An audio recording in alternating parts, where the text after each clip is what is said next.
Hey everyone, welcome to Travel Therapy Guide's 5-minute or less video tutorials. Today I'm going to be talking about the challenges of traveling therapy.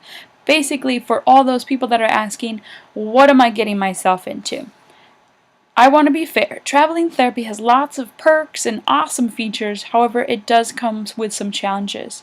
Specifically, for new graduates or for recent graduates, there may be limited mentorship and guidance. You may also have to have increased planning and organization.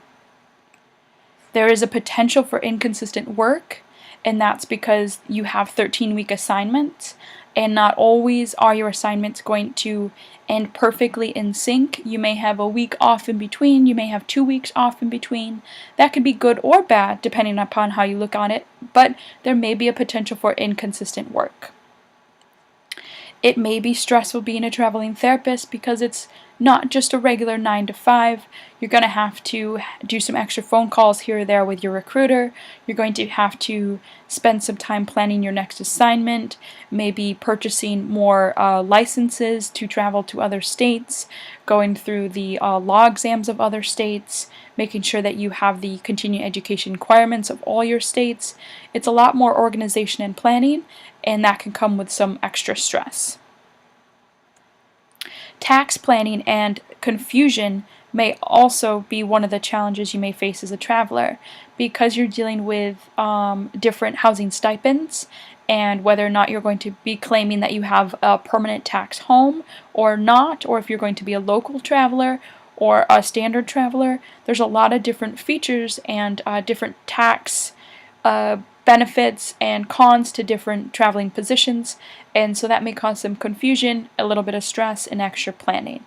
Biggest take home I can say with that is to get a tax advisor, and that's going to take off a lot of stress, a lot of worry and concerns about taxes.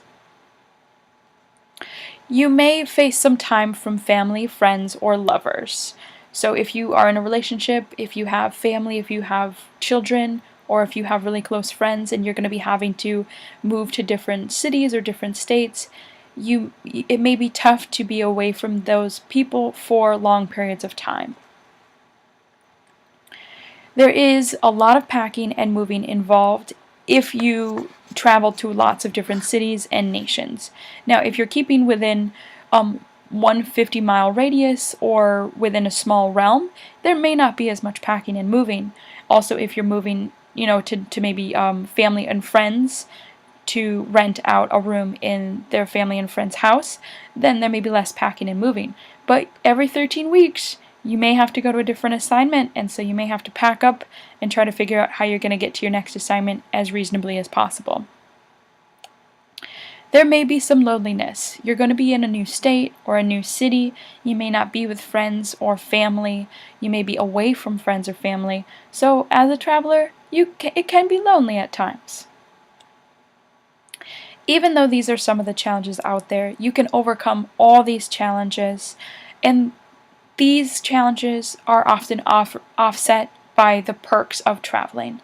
So if you want to learn about some of the perks and how to overcome these challenges, check out my videos on advantages of traveling, the lifestyle and money advantages. If you have more questions, you can go to debtfreept.com or get my complete guide on Amazon. I hope this helped you differentiate if you want to travel or not. There's a lot more videos on the ideal traveler, what is traveling, requirements for traveling. I'm trying to make this a travel one-on-one so that you feel really prepared for your future assignments and for this career choice. Thank you so much.